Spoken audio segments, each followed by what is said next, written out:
The mother, who's a flamboyant California biker with an affinity for who bravely raises her little son, Rocky, a little boy with a rare disease that eventually distorts his face into a cruel mask of deformity. Okay, so you probably think you know the story.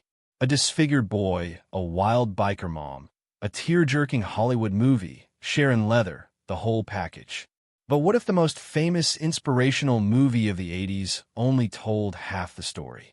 What if I told you that the real Rusty Dennis, Rocky's infamous mom, sat down before her death and said things about her son, her life, and that movie that absolutely nobody was ready to hear?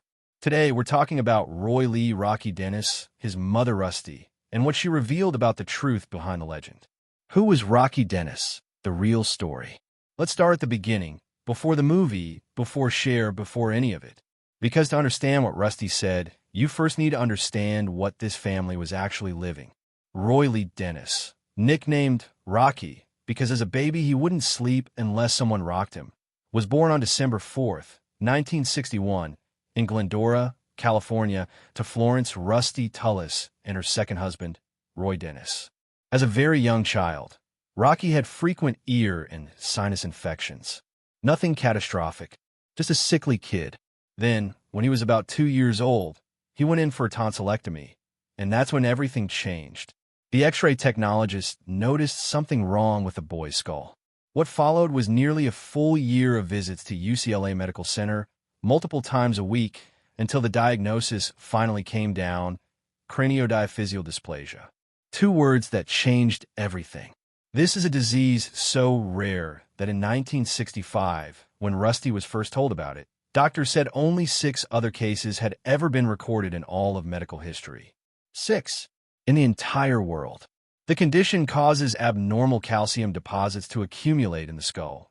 Bones thicken, grow, push outward, distorting the face, compressing the brain, destroying vision and hearing and neurological function, slowly and relentlessly. Doctors told Rusty the prognosis flat out.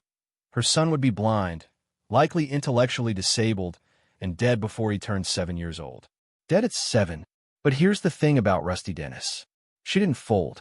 She didn't retreat into grief. She looked at those doctors and essentially told them she'd see about that. And the story of how she raised Rocky and what she said about it before she died is the story we're actually here to tell. Here's where Rusty really showed what kind of mother she was. She refused to let institutions write her son off. While living in Covina and Glendora, she pushed schools and doctors to treat Rocky like any other kid. Doctors claimed his eyesight was too poor for reading. She dismissed that. Schools tried to move him out of mainstream classes. She fought back. She later told people she believed the resistance wasn't about Rocky's intelligence, which she insisted was intact, but about other parents' discomfort. And Rocky proved her right. His warmth and humor struck screenwriter Anna Hamilton Phelan during a visit to UCLA's Center for Genetic Research. Phelan later said Rusty wasn't conventional, but she was exactly the mother Rocky needed. But before we get to what Rusty revealed, you have to ask yourself, who exactly was this woman? Because the version Cher played on screen, that was the polished version. The real Rusty? She was something else entirely. The woman behind the leather jacket. Let me paint you a portrait of Florence Rusty Tullis, née Steinberg, because the real woman was far more complicated and far more fascinating than anything a Hollywood script could fully contain. Rusty was born in Brooklyn, New York, on May 29, 1936. Her father was a truck driver. She was Jewish, Brooklyn-raised, sharp-tongued from birth. At 13, she was kicked out of junior high school for truancy. At 14, she was smoking marijuana and running with motorcycle gangs. At 15, she dropped out of school entirely and took a job as a hoochie-coochie dancer at Coney Island. She was not old enough to have a learner's permit for a car. At 17, she married her first husband, truck driver Tommy Mason. A year or 2 later, their son Joshua was born. That marriage fell apart, and Rusty moved back in with her parents. Then came her second marriage to Roy Dennis and a move to California. And in 1961, Rocky was born. By the time Rocky was diagnosed, Rusty had already built her entire personal philosophy around a single idea: that you can make yourself well if you believe hard enough. She told interviewers that she had decided early in her life that if a person could make themselves sick, they could also make themselves well. She raised Rocky on that conviction. Every time he had a headache, every time the pain flared, she would send him to his room and tell him to make himself well. Was that empowering? Rocky's spirit certainly suggests it was. But it was also, as we'll get to, a philosophy that carried a shadow. Now here's something the film smartly showed but still softened. Rusty was a full member of the Turks, a motorcycle gang. These weren't cosplay bikers. These were rough, hard-living people who built a world around loyalty and blunt love. And they adored Rocky. The film's character, Gar, played by Sam Elliott, is based on a real man named Bernie Tullis, Rusty's partner. The entire biker circle that surrounded Rocky wasn't set dressing. They were his family. And Rusty's drug use? She was direct about it in a way the movie never quite captured. In interviews, she pushed back on the film's framing. The movie suggested she used because she was struggling, because she was overwhelmed and drowning. Rusty didn't accept that framing. She said she partied all the time and drugs were part of the partying lifestyle. That's not a woman in pain reaching for a crutch. That's a woman who partied hard and owned it. That distinction mattered enormously to her. So what does a woman like this, biker, drug user, school dropout, fiercely unconventional mother, actually say when the cameras come calling after her son dies? Because what Rusty said about the film, about Rocky, and about the night he died, that is where the bad really starts. The movie, the money, and what Rusty actually said. By 1985, Mask was in theaters across America. Directed by Peter Bogdanovich. Starring Cher as Rusty and Eric Stoltz as Rocky. It grossed over $48,230,000 at the box office. And Rusty Dennis had been paid $15,000 for the film rights. I want you to sit with that number for a moment. $48 million at the box office. $15,000 to the woman whose life, and whose dead son's life, made it all possible. But here's what makes that $15,000 even more complicated. According to the Mask Wikipedia entry and multiple interviews, most of that money went directly to pay medical bills for her older son Joshua, who was at that time undergoing treatment for AIDS. Rusty didn't sell Rocky's story for profit. She sold it to keep another son alive. When the movie came out, reporters descended on Rusty expecting gratitude, maybe some tears, maybe some gracious Hollywood praise. What they got instead was something far more interesting. She called the film a fairy tale, not a tribute or a beautiful memorial to her son. A fairy tale. Those were her words. Per the Chicago Tribune's 1986 profile of her, Rusty said, "I always thought showing Rocky's courage would help a lot of disabled kids and the parents of disabled kids. Sometimes they're more disabled than their kids. I didn't realize the movie would be about me, too. Thanks to Cher's brilliance, I come off a kind of heroine." Read that carefully. She wasn't bitter about Cher's performance. She actually praised it. What she couldn't fully square was the shift in focus. She had imagined a film about Rocky's extraordinary courage. What she got was a film that split the spotlight, turning her into a central character, a complicated, glamorous anti-heroine, when she had only ever thought of herself as his mother. On Cher specifically, Rusty was actually generous.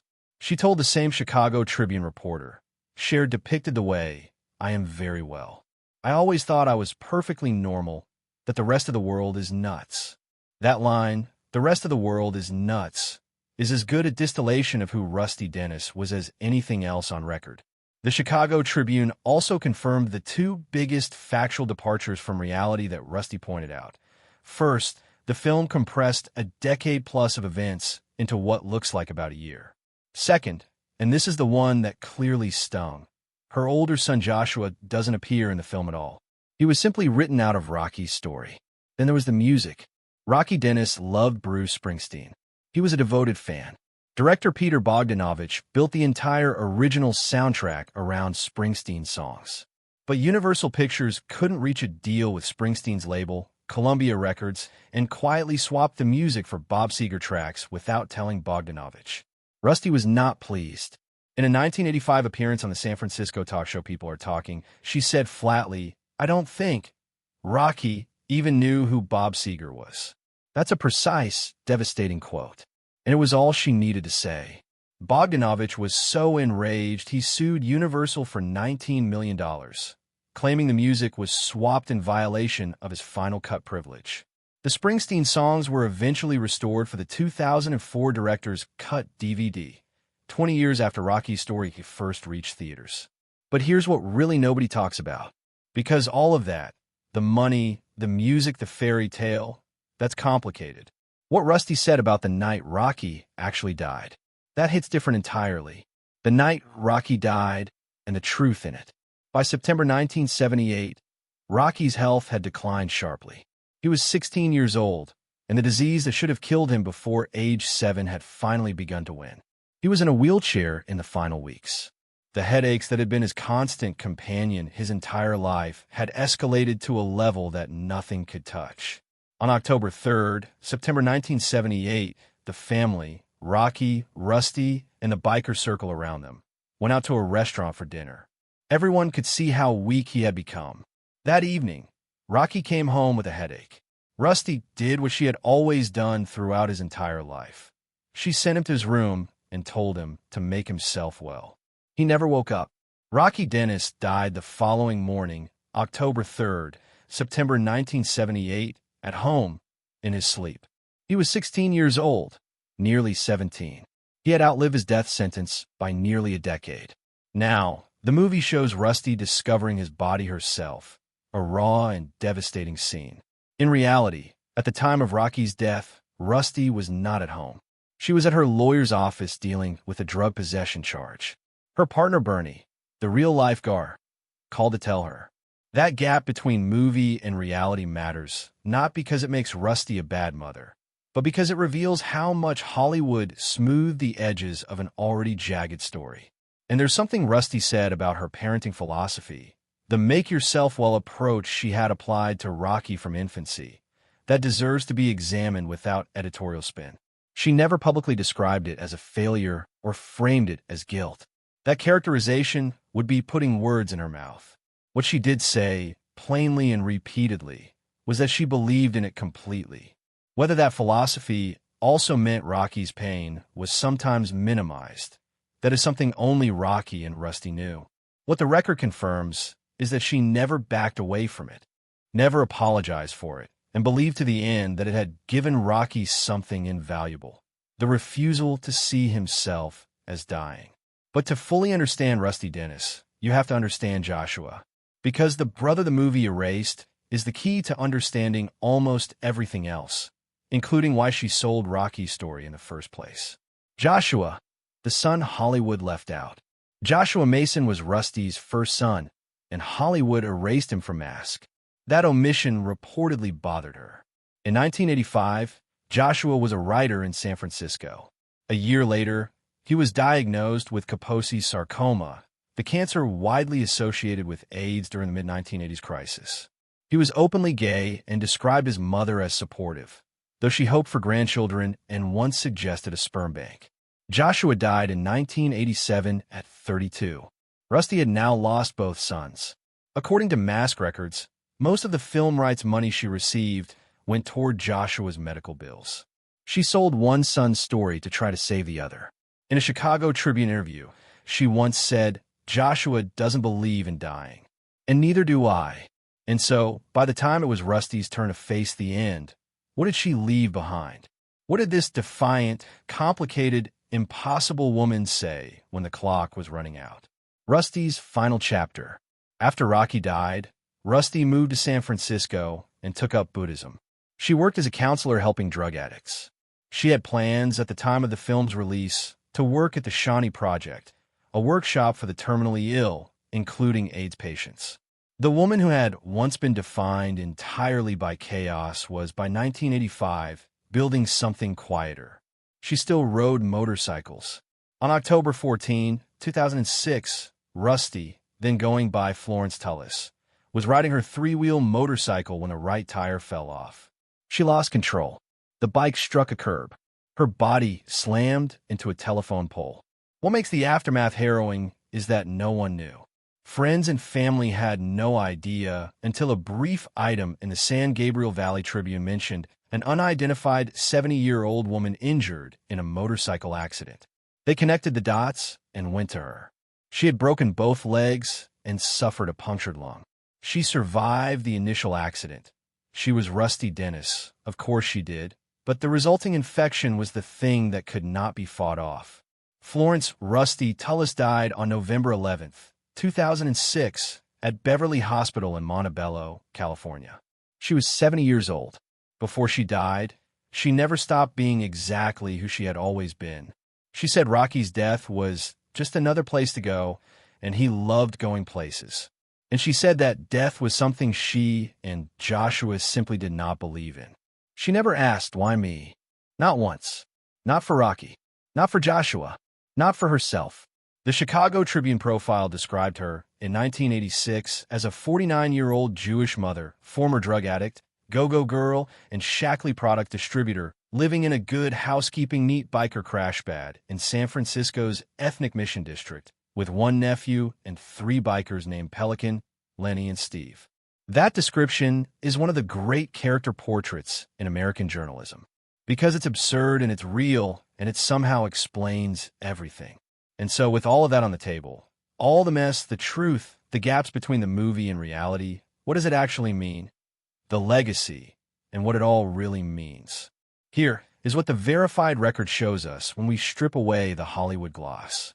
Rocky Dennis lived 16 years, nearly 17, with a disease that should have taken him before he could read. He did it with wit, warmth, and a complete refusal to define himself by how he looked. He graduated Sandburg Junior High as an honor student after starting academically behind. He was elected best buddy, most good-natured, and friendliest camper. He tutored classmates for $3 an hour and negotiated the rate himself. He memorized the night sky. He fell in love at summer camp with a blind girl who could not see his face and saw everything else. He asked his doctor, when offered surgery to correct his features, "Who will I see in the mirror if I change my face?" He chose his face. His mother, meanwhile, was a Brooklyn-born biker with a drug habit, a truancy record, and conviction that the world was more broken than her son. And she was right. She fought school principals who tried to shunt Rocky into special education. She berated doctors who tried to box him in with timelines. She surrounded him with a family of rough, loyal people who loved him without conditions. She told him every day that he was not a victim. And yes, she told Rocky on the last night of his life to go to his room and make himself well. She had told him that his whole life. In his whole life, he had tried. The screenwriter Anna Hamilton Phelan, who wrote Mask, put it simply, this was not the PDA Mother of the Year, but she was the perfect mother for Rocky. Whether you read that as a compliment, a complication, or both is up to you. The facts are what they are. Rocky Dennis died at home, in his sleep, without machines, without a hospital, without indignity. His mother had promised him that, and she kept that promise. Rusty Dennis died November 2006 at 70. She died the way she lived, moving on her own terms, unable to stop. If you expected a tidy ending, a redemption arc, a moment of perfect maternal grace, Rusty Dennis was never going to give you that. She gave you something harder and more real, the truth, exactly as complicated as it actually was. And now you know. Drop a comment below. Did you know any of this before today? Because most people didn't. Like and subscribe if this blew your mind, because we've got more real stories behind Hollywood's favorite myths coming every single week.